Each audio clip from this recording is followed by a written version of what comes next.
Hello everyone, how are you all? Hope you all are fine. And now the time is 9:55 AM और मैं आज शुरू करने वाली हूँ एग्ज़ाम का सिलेबस।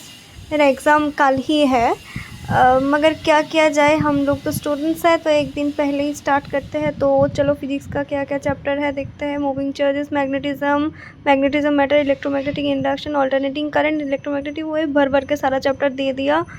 केमिस्ट्री में amines, coordination compound, DF block, bio में molecular basis of inheritance, microbes in human welfare, and zoology में evolution and human health and disease है। तो सारा चैप्टर दे दिया। तो चलो let's start. I prefer to start from botany because ये वाला चैप्टर मुझे आसान लगता है। तो चलो पहले माइक्रोब्स इन ह्यूमन वेलफेयर का एनसीईआरटी रीडिंग कर लेते हैं। उसके बाद ये एनसीईआरटी रीडिंग के बाद मुझे कुछ क्वेश्चंस भी करनी है।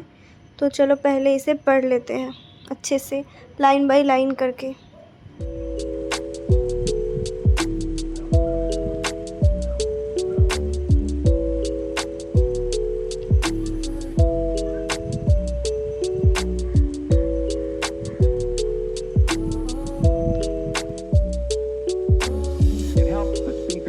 तो चलो कुछ क्वेश्चंस भी कर लेते हैं। ये एनसीईआरटी मैप्स प्रोवाइड किया गया है आकाश के तरफ से, तो इसमें कुछ काफ़ी सारे क्वेश्चंस भी रहता है एनसीईआरटी से उठा के, लाइन से, एनसीईआरटी के लाइन से। तो चलो स्टार्ट करते हैं क्वेश्चंस बनाना। 50 questions.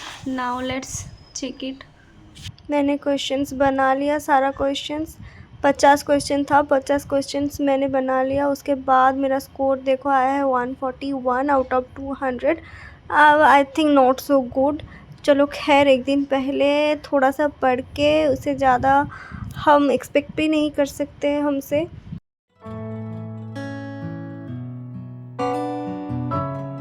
उसके बाद कुछ क्वेश्चंस जिसमें मुझे कंफ्यूजन होती है बहुत, उन पार्ट्स को मैं लिख लेती हूँ। उसके बाद ये मुझे चिपकानी है यहाँ पे, ताकि मैं इसे आँखों के सामने देख पाऊँ, और ये मैंने चिपका भी दिया है। इसके बाद चलो केमिस्ट्री में डीएफ ब्लॉक स्टार्ट करते हैं। मैंने लैंथेनॉइड्स तक कल कर ली थी, तो उसके बाद एक्टिनॉइड से मतलब एफ ब्लॉक जो वाला है उससे आज हम लोग पढ़ने वाले हैं। और डी ब्लॉक मैंने कल पढ़ ली थी थोड़ा बहुत। तो चलो यहाँ से स्टार्ट करते हैं। So I have completed the reading. Now it's time to practice some questions. And I'd prefer to practice some questions from here. NCERT maps for NEETs.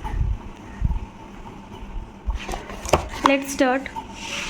I have practiced 30 questions, and now some places I have to remember that I forget frequently. That's why I have written this. And मुझे अभी ये चिपकाना भी है। It's time 1 PM, 1 बज गया है। चलो अभी नहाने और खाने चलते हैं, उसके बाद फिर मिलते हैं।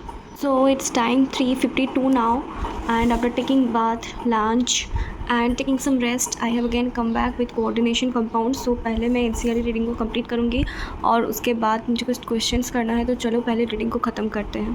तो एनसीईआरटी रीडिंग ख़त्म करने के बाद मैं यहाँ से कुछ वही एनसीईआरटी मैप से कुछ क्वेश्चंस प्रैक्टिस कर लिया हूँ। चलो इसके बाद बायो स्टार्ट करते हैं।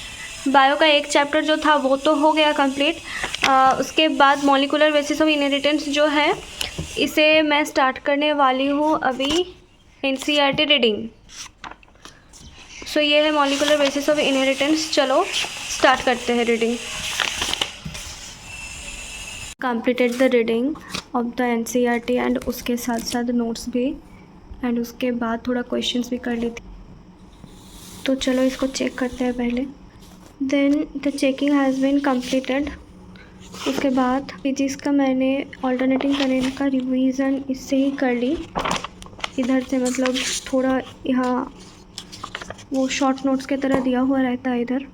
Wait I am showing you, इधर ये देखो, इधर शॉर्ट नोट्स की तरह दिया हुआ है। तो फॉर्मूला वगैरह देख के मैंने थोड़ा रिवाइज़ कर ली।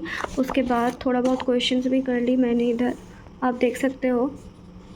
Then I have started reading human health and disease. मुझे पता नहीं मैं कितना कंप्लीट कर पाऊँगी, क्योंकि अभी टाइम है 11:42। मुझे जल्दी सोना है, नहीं तो कल जल्दी सुबह उठ के मैं AIATS देने नहीं जा सकती। तो चलो without any further delay let's start to read NCERT। उसके बाद थोड़ा क्वेश्चन वगैरह भी करना पड़ेगा, नहीं तो पढ़ने का कोई मतलब ही नहीं रहेगा। Have completed the reading and after that practice some questions also here, and the another chapter is left, that is evolution.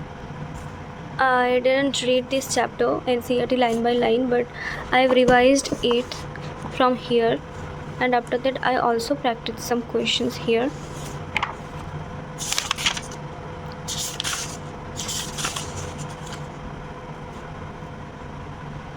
And now it's already too late to sleep. It's 12:40 now. Let's sleep. And almost all the topics are completed. Mostly सारा chapter हो गया है, मगर कुछ कुछ chapter जो रह गया है फिजिक्स का रह गया है। यहाँ बायो तो मैंने फुल कंप्लीट कर ली, और इसमें अमाइंस रह गया है। यहाँ कुछ कुछ ये रह गया, ये रह गया, ये रह गया, और ये भी रह गया। तो 1 2 3 4 5 रह गया टोटल चैप्टर्स वेयर। तो 12 चैप्टर्स में से 5 चैप्टर रह गया है और 7 चैप्टर मैंने कर ली, तो मेजॉरिटी से मैं जीत गई हूँ। खैर छोड़ो, ये इलेक्ट्रोमैग्नेटिक वेव वाला चैप्टर मुझे थोड़ा याद है, और ये 2 चैप्टर मुझे ज़्यादा याद नहीं है। खैर एग्ज़ाम तो देना ही पड़ेगा, और हम स्टूडेंट्स लोग हैं, ये तो पेटेंट है हमारा कि हम एग्ज़ाम के एक दिन पहले ही पढ़ते हैं। एनीवे चलो आज सोने चलते हैं, मिलते हैं नेक्स्ट वीडियो में, तब तक के लिए टाटा।